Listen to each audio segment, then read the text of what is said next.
Young king light music studio, Kalampalayam, Coimbatore. குதிரையின் விசுவாசம். செல்வச் செழிப்புடன் வாழ்ந்து வந்த செல்வந்தன் ஒருவன் பல ஊர்களுக்கு வணிகம் செய்வதற்காக செல்ல வேண்டியிருந்தது. இதற்காக விலை உயர்ந்த குதிரை ஒன்றை அவன் வாங்கி வைத்திருந்தான். அந்த குதிரை காற்றை வேகமாக ஓடக்கூடியது.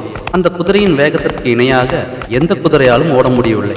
அவனும் அந்த குதிரையின் அருமை தெரிந்து அதை நல்ல முறையில் கவனித்து வந்தான். அந்த நகரத்தில் வாழ்ந்த அனைவருக்கும் அந்த குதிரையை பற்றியும் அதன் வேகத்தை பற்றியும் நன்றாக தெரிந்திருந்தது. ஒரு முறை வணிக வேலையாக தொலைவில் இருந்த நகரத்துக்கு குதிரையில் சென்ற அவன் தான் கொண்டு சென்ற பொருட்கள் உடனுக்குடன் விட்டு நிறைய பணம் சம்பாதித்தான். அந்த பணத்துடன் அந்த நகரத்தில் இருக்க விரும்பாத அவன் உடனே வீடு திரும்ப விரும்பினான். குதிரை சற்று கூட ஓய்வெடுக்காமல் களைத்து போயிருந்தது. வணிகனும் உடனே திரும்ப வேண்டிய கட்டாயத்தால் குதிரையை மெதுவாக ஓட்டிச் செல்வோம் என்று அந்த குதிரையின் மேலே ஏறி அமர்ந்தான். காட்டு வழியாக குதிரையில் வந்து கொண்டிருந்த அவனை குதிரையோடு வழிப்பறி திருடர்கள் சுற்றி வளைத்துக் கொண்டார்கள். முதலாளியை காப்பாற்ற விரும்பிய அந்த குதிரை திருடர்களை காலால் எட்டி உதைத்தது.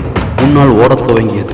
திருடர்களும் குதிரையை தாக்கத் துவங்கினார்கள். குதிரையின் உடலெங்கும் காயம் ஏற்பட்டது. அந்த காயத்தை பொருட்படுத்தாத குதிரை தன் முதலாளியை எப்படியாவது காப்பாற்றிவிட வேண்டும் என்ற வேகத்தில் மிக வேகமாக ஓடத் துவங்கியது. திருடர்கள் வந்த குதிரையால் இந்த குதிரையின் வேகத்தை பிடிக்க முடியவில்லை. குதிரை தன் முதலாளியை வீட்டில் கொண்டு வந்து சேர்த்ததுடன் வாயில் நுழைய தள்ளியவாறு அப்படியே மயங்கி விழுந்தார். தன் உயிரையும் பொருளையும் காப்பாற்றி தந்த அந்த குதிரையை நன்றியோடு பார்த்தார் முதலாளி. அங்கிருந்த பணியாட்களை அழைத்து குதிரையின் மயக்கத்தை தெளிய வைத்தார்.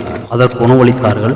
அதன் உடலெங்கும் ஏற்பட்ட காயம் சரியாவதற்கு பல நாட்கள் ஆகிவிட்டது. அந்த குதிரை நலமடைந்து மீண்டும் முன்போலவே அதன் போல் வேகமாக ஓட முடியவில்லை. நொண்டியபடியே நடந்தது. பயனற்ற அந்த குதிரையை செல்வந்தன் கவனிக்கவில்லை. அதன் கண்களும் பார்வை இழக்கத் துவங்கின. அதன் நிலைமை பரிதாபகரமானது. பயனற்ற அந்த குதிரையால் தேவையற்ற செலவுகள் வருவதாக எண்ணி அந்த செல்வந்தன் அந்த குதிரையை வீட்டை விட்டு விரட்டும்படி பணியாட்களுக்கு கட்டளையிட்டான். பணியாட்களும் அந்த குதிரையை வெளியே தள்ளி கதவை தாளிட்டார்கள். பசியால் துடித்த அந்த குதிரை நகரம் முழுவதும் அலையத் துவங்கி அந்த நகரத்தில் யாருக்காவது ஏதேனும் குறை ஏற்பட்டால் அந்த ஊர் மத்தியில் அமைக்கப்பட்டிருந்த மணியை அடிப்பார்கள். உடனே அந்த ஊரின் முக்கியமான பெரியவர்கள் கூடி அவரின் குறையை தீர்த்து வைப்பார். இது அந்த ஊரின் வழக்கமாக இருந்தது. பசியுடன் வந்த குதிரை அந்த மணிக்காக கட்டப்பட்டிருந்த கயிறை வைக்கோல் என நினைத்து தின்பதற்காக பிடித்து இழுத்தது. மணியோசை கேட்டு அந்த நகரை பெரியவர்கள் அந்த குதிரையை பார்த்தார். எலும்பும் தோளுமாக அந்த குதிரை பார்ப்பதற்கு மிகவும் பரிதாபமாக இருந்தது. அந்த பெரியவர்கள், இது செல்வந்தனின் குதிரையாயிற்றே, இது எப்படி இங்கு வந்தது?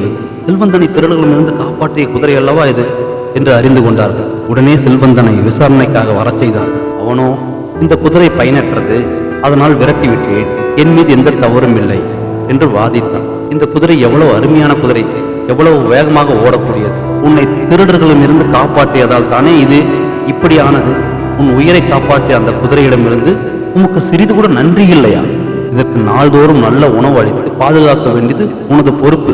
ஒவ்வொரு வாரமும் எண்களில் ஒருவர் வந்து இந்த குதிரையை பார்வையிடுவோம். இந்த குதிரைக்கு ஏதேனும் தவறு நேர்ந்தால் உமக்கு கடுமையான தண்டனை கிடைக்கும் என்று தீர்ப்பு வழங்கினார். தலை கவிழ்ந்த அந்த செல்வந்தன் அந்த குதிரையை தன் வீட்டிற்கு ஓட்டிச் சென்றார். சில நேரங்களில் விலங்குகளுக்கு இருக்கும் விசுவாசமும் நன்றியும் மனிதருக்கு சிறிது கூட இருப்பதில்லை. மனிதர்கள் வளர்க்கும் செல்லப்பிராணியில் இருக்கும் விசுவாசம் கூட மனிதர்களுக்கு இருப்பதில்லை. நன்றி, வணக்கம்.